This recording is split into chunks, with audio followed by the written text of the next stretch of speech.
Ang i-discuss natin ngayon ay ang paggawa ng VLOOKUP. Bago natin gawin ito ay mag-i-intro muna tayo. Ano ba ang VLOOKUP sa Microsoft Excel?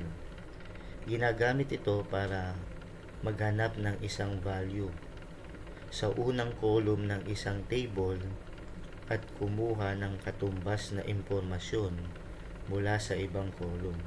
Saan ba karaniwang ginagamit ang VLOOKUP?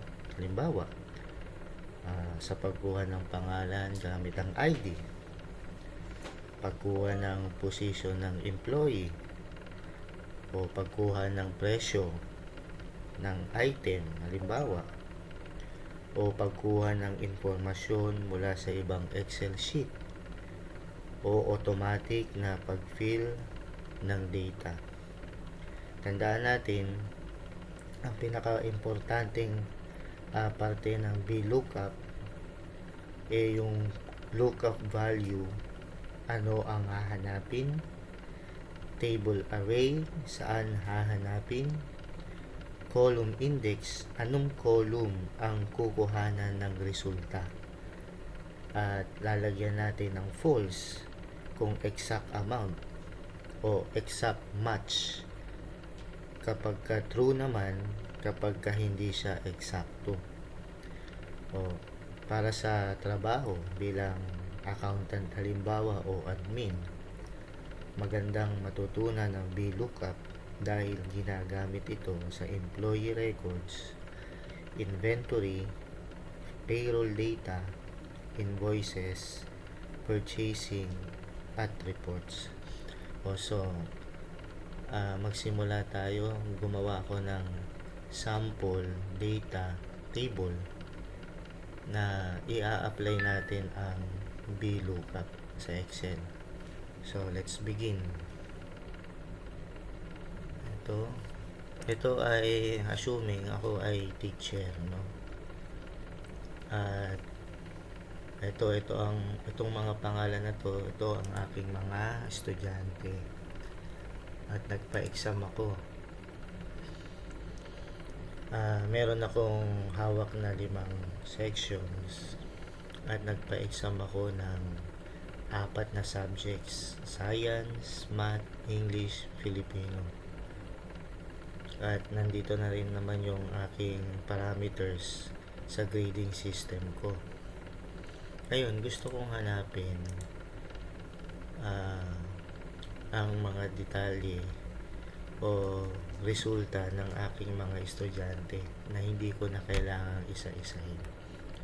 So, kopyahin muna natin to. 9.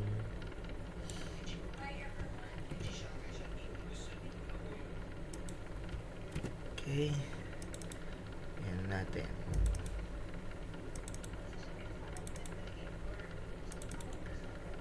Filipino. Okay. Diba, lakihan natin itong name. Ayan. Okay. So, dito tayo magsimula sa section. I-apply natin ang VLOOKUP equal sign VLOOKUP.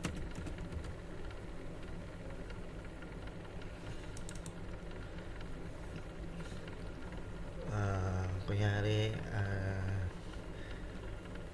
dito tayo.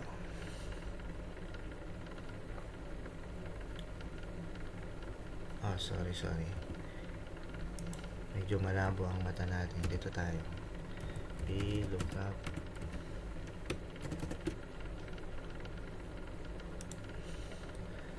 Okay. Yung lookup value, ito yon. Dito tayo kukuha. Ito kasi yung hahanapin natin. Yan. Tapos, tama. Then, yung table array, dito tayo. So, dahil sa name, tayo maghahanap. Hanggang dito lang ang kunin natin.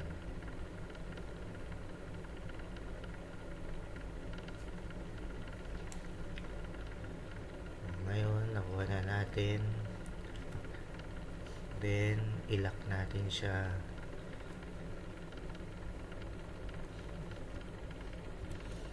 Yan, then comma, then column. Halimbawa, gusto nating kunin ang resulta ng kanyang score sa science. So, pang ilang column siya? Bilang tayo, 1, 2, 3. So, 3 columns. Input natin ang 3 columns. Then, comma again. Gusto natin yung exact. O ano na lang, approximate match na lang tayo kasi ano pala tayo dito, gagawa tayo ng average, kaya approximate gawin natin true.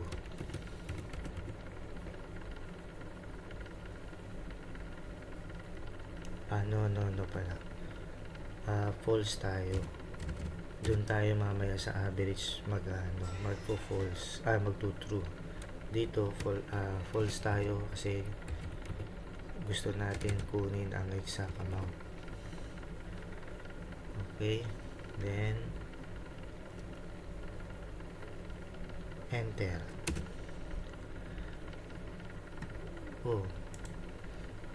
Para actually okay naman yan. Halimbawa, mag-type tayo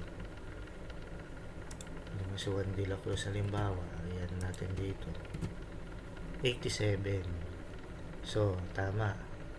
Dun sa science, nakuha niya 87. Bakit nagkakaroon ng ganito? Yung number sign not applicable. Para mawala yan, tayo. Gumamit ulit tayo ng condition. If error, yan. If error, then comma, yan ang gawin natin para kapag wala tayong ini-input, blanco pa rin. So, nakuha na natin ito.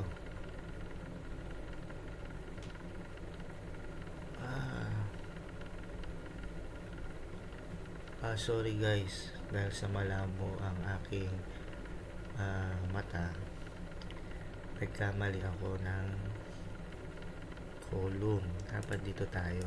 So, pwede naman natin itong kopyahin. Kopyahin natin to.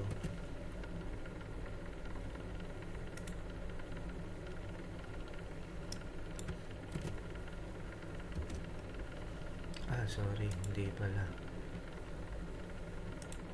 Mag-input na lang ulit tayo ng iba. So, equals ito, then table array equals b lookup table ito, then table array dito tayo,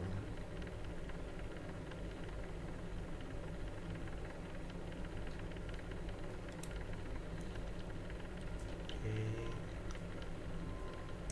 then yan natin siya, lock natin, then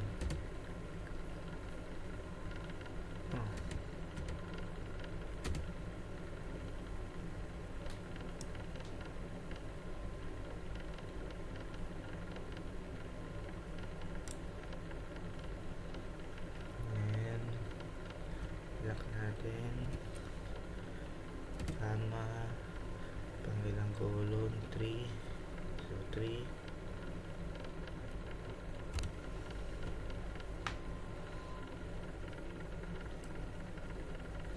then false.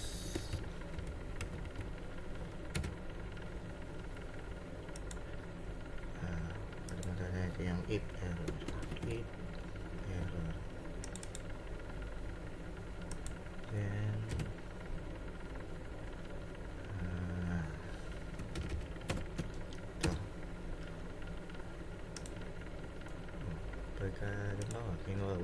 si Juan de la Cruz at tinype natin dyan, lalabas 87 sa science. Ngayon buburay natin yung sa section dahil doon tayo nagkamali, babaguhin natin yan. So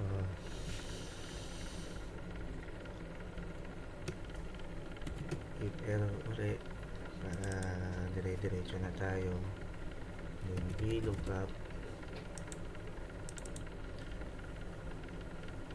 tayo ulit, tapos ito ulit ang ating table array.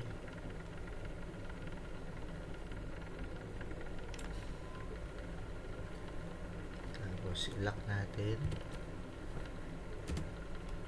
Kung makikita nyo guys, ay paulit-ulit lang natin gagawin. Ang mahalaga ay naunawaan natin kung ano ang sequence na gagawin natin para hindi tayo malito. Tapos ang section ay nasa 2 columns, kaya 2 ang ilalagay natin dyan, then false. Okay,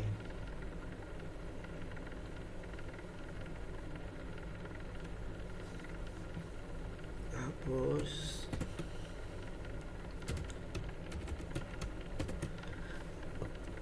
okay mga meg, ulitin natin si Juan de la Cruz.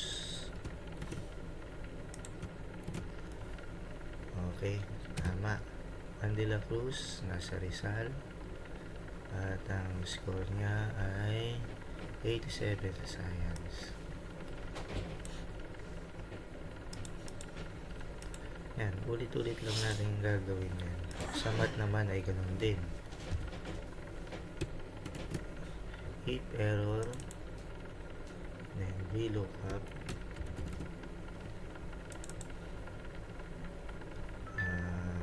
math, dito ulit tayo, comma, then table array,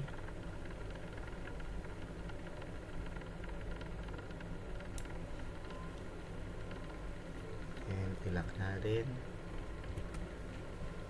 comma again, pang ilan ng math, 1, 2, 3, 4, so 4 column, then false.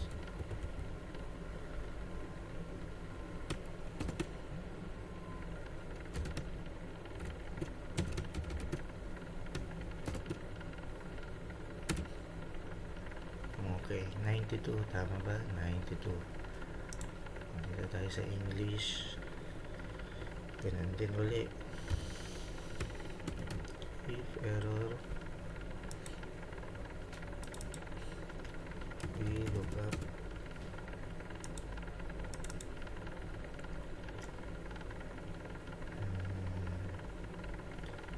ito ulit ang natin, table array,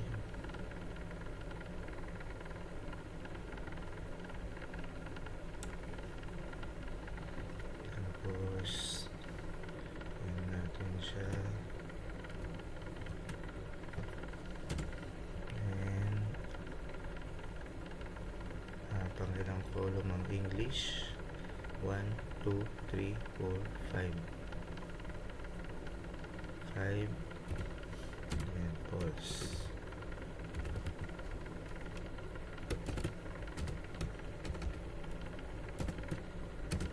Okay, 78, tama. And last, Filipino ay ganun ulit. If error, lookup, VLOOKUP, ito,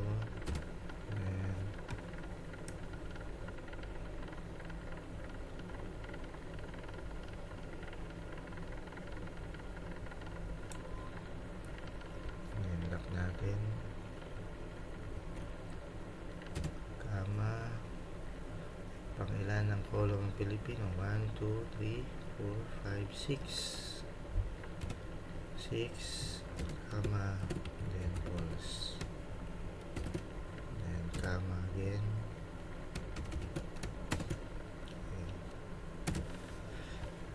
Okay. 85. Tama, 85.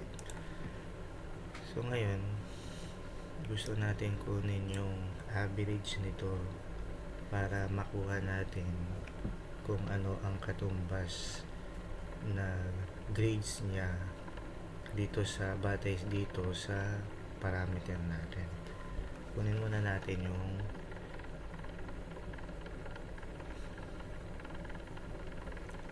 average nito. Ayan, average. Average.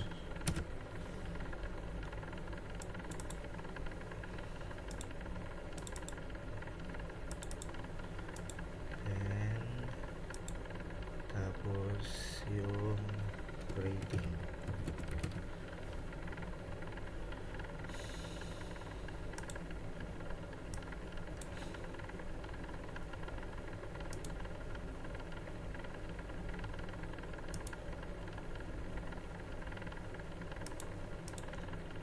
Capital natin.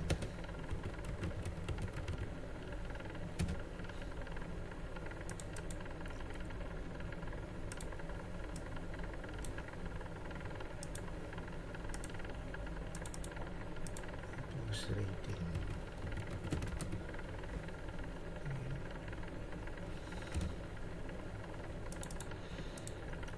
So, kunin muna natin ito.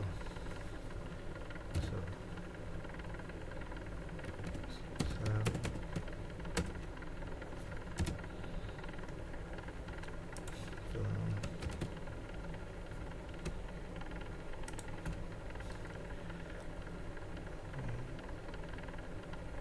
isama na natin ito. Ayan. Divided by ilang items yan. Nasa tagwa 100. So, gawin natin 400. Times natin sa 100. 85.5. Kunin natin yung exact. Huwag na tayo format cell, numbers, tayo mag decimal. 86. Okay. Okay na. 86 ang ano niya. So dito natin siya hahanapin. Gusto natin na makuha natin yung katumbas o yung rating ng estudyante batay dun sa kanyang average score. Kaya anong gagawin natin? Equals, then if error ulit, if error.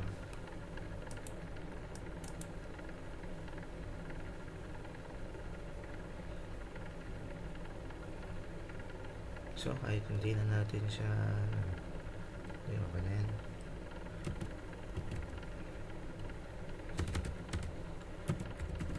Look up.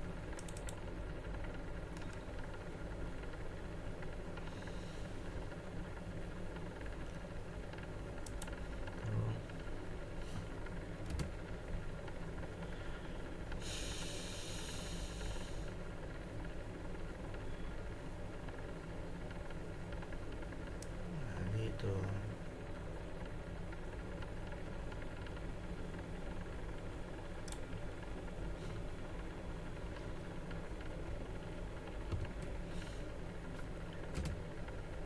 Pang ilan? 1, 2, 3. 3. Dito na tayo mag-true kasi approximate lang ang kukunin natin. Approximate match. through.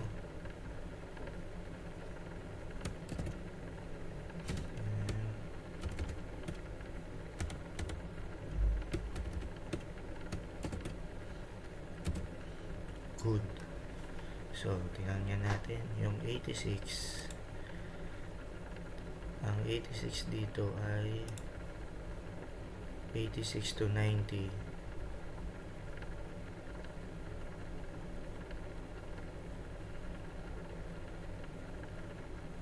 86 to 90 is dapat very good.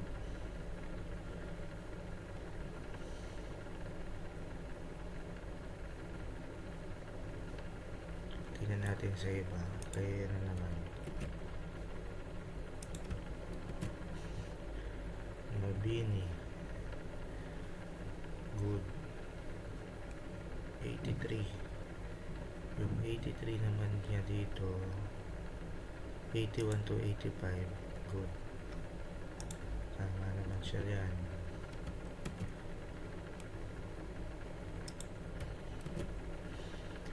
Sa kay Carlos Reyes, ano siya, 87. So 86 to 90, pasok siya sa range na very good. Kay Ana, good, kasi 78.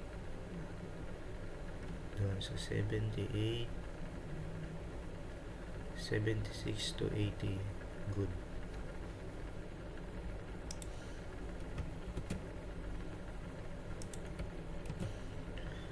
Okay. Kay Miguel Torres, 85 ang average niya. Ang 85 ay nasa good. O, mag-rumble tayo dito kay Mark Anthony. 84, 81 to 85, good. So, bakit dito kay Juan de la Cruz ay pumasok siya sa very good? Sa good.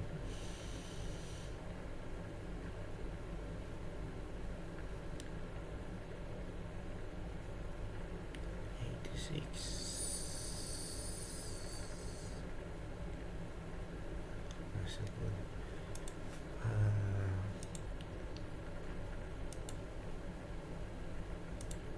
Pagka dyan, tingnan natin naman dito, rumble 90, very good. So sa susunod ko na lang ipapaliwanag kung bakit kay Juan de la Cruz ay pumapasok siya doon sa good, na dapat yung 86 to 90 ay very good na. Okay, hanggang dito na lang mga mate.